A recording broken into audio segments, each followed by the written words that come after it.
So that's something that's definitely helpful. So, yeah. Okay, the last thing is how to build your social media identity.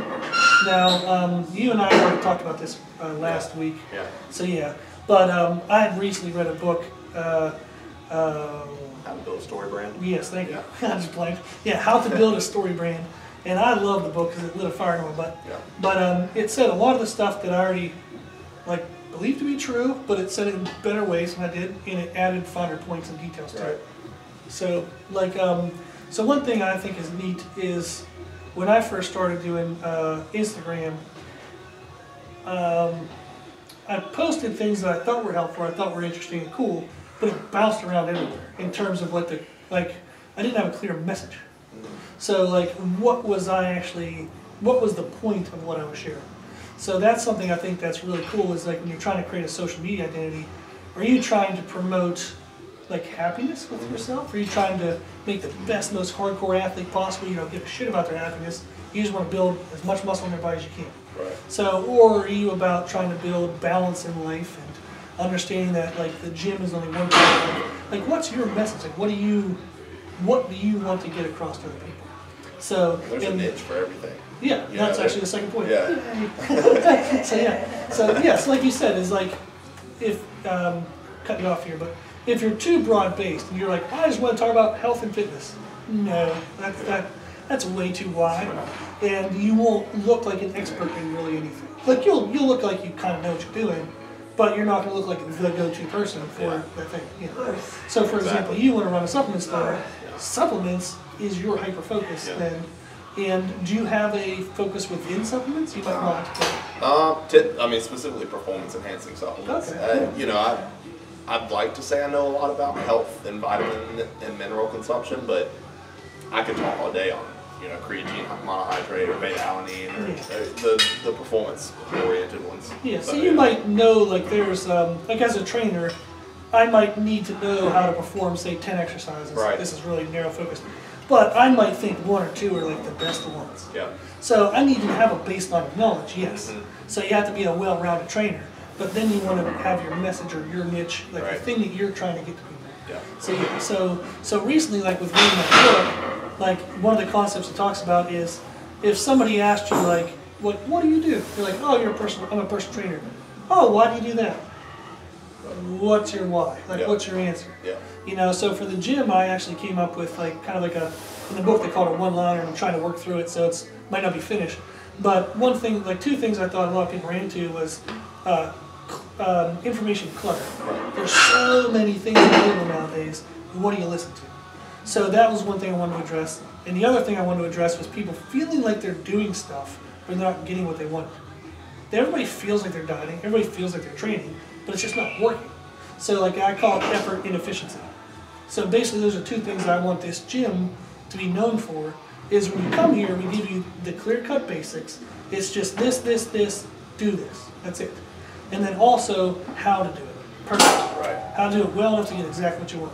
So you and I are working on a video recently, right now, where we're going to be posting here hopefully next week, is about templates, and when you kind of just read an article in a magazine or you get a template from a trainer online and it says do dumbbell lateral raises 3 sets of 10. Well, how you do those lateral raises matters. So I might now know to do lateral raises, that's getting rid of that information clutter, but the effort efficiency. If I'm doing lateral raises with my thumbs up and leaning back like this versus thumbs down and staying strict like that, what is the difference? There is a difference, but that's going to be the deciding factor whether somebody gets the results they want. Right. So they might be following the right information, but they're not doing it correctly enough or properly, and they're not getting the result they want. Yeah. So that was basically building a story brand, is finding your message and then finding what you're really good at. Once you have that, then the next part I see is 100% I think happening all the time, and I never had the right words for it, and I love the book put it this way, but overwhelmingly everyone on social media makes themselves the hero. Oh yeah. And this is very true in personal training. Look how awesome I am, I'll make you this awesome.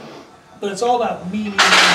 That's all the posts are ever about. And even whenever I was a young trainer just starting to learn this, I did not like that. If I see somebody just talking about how great they are, I was now I turn away from them immediately, because generally there are going to be people in the world who want to follow others in the sense to where, like, this is going to sound really mean, but like almost like sheep. Yeah. Like, they are so awesome, I wish I could be like them, I'm just going to do everything they do. And I was always like, nah, I'm going to be me, but I want to be my version of that. So when I used to look at Arnold, like that was who I came up, I never wanted to be Arnold, I wanted to be like Arnold. And that was something that, to me, mentally just was always there from day one. I never wanted to be somebody else, I wanted to be me, the best me I could be in that way. So if Arnold represented to me having big muscles, then I wanted to see me with big muscles. I don't want to be Arnold. So yeah, so that's something where, like, as a trainer, not celebrating yourself. You want to present yourself as the guide to how to get there, not the person who got there. Yeah. Like, I want to be the hero, I want to make my client the hero. I want them to be celebrated, I want my client to be the badass, cool person that got there, and then I was the one who kind of showed them the way. So people want themselves to be the heroes, they want to be, like, if they have dreams, it's their dream, like they want the dream. Yeah. You're going to be the one who shows them how to get there. So if you always present yourself as awesome, you always have pictures of yourself. So you'll see this all the time on social media where somebody always has pictures of themselves looking amazing, and it's always their own picture, and then I'll have some kind of quote about working hard, and then, you know, join me, or here's my website, so you can look like me too. And it's like, that's not really about the other person, that was all about you, that was very selfish. So instead, why don't you post about your clients, but also the negative part of what you'll see about this is, here's before and after, so-and-so lost 30 pounds following my program. Go to my website for my. That's all it is. Why not just tell about the journey they went through, you know, and it's like talking, like having questions with them about like how much better they feel, like making it about them, and then people will find you. Exactly. So like you can have your like email or your website or something at the bottom, sure, but the post should be overwhelmingly about the other person. So, and that's something where like right now, Mom, I know you're not really trying to do this, so, but you could present it, like you could give us like the point of view of if I was making posts as a young trainer, aspiring trainer, you would want to see me doing stuff for my clients, not just how awesome I am.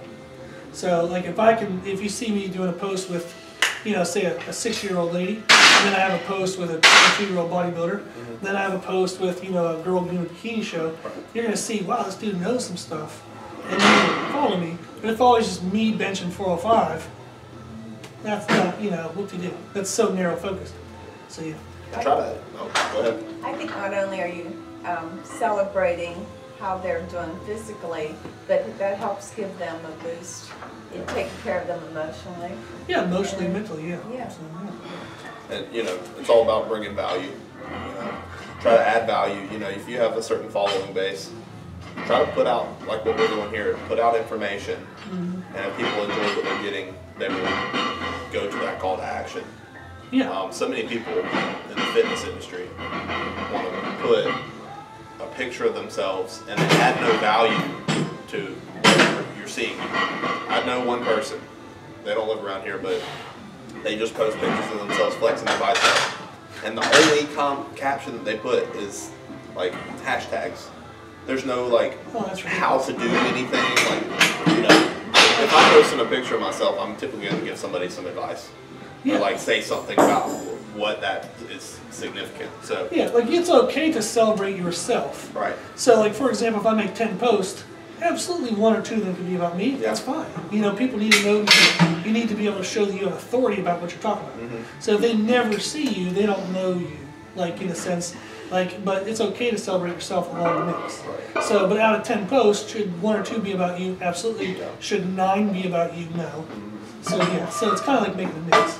Right. So, I even think the posts with the recipes are really helpful for people in their daily life. Yeah. Oh, yeah. And yeah, that's something like I just started putting up like food recipes and stuff. Right. And I never really thought to do it in the past because, as funny as it sounds, as you know this doing bodybuilding, I didn't care if my food tasted good. It was like, if I was supposed to eat chicken and rice, I just I cooked chicken, I cooked rice, I shoved it down my face as some kind of no-calorie liquid, and I moved on. I didn't really give a crap. Story of my life. Yeah, so it didn't matter. But now that I work with clients that, like, food does matter to them, and it's like, okay, now I gotta play this game, I gotta figure out what food, you know, if I want clients who, for like nutrition, and they know that my nutrition is all about aesthetics and performance, and everybody they talk to that I work with says, yeah, the food's disgusting, I look great though.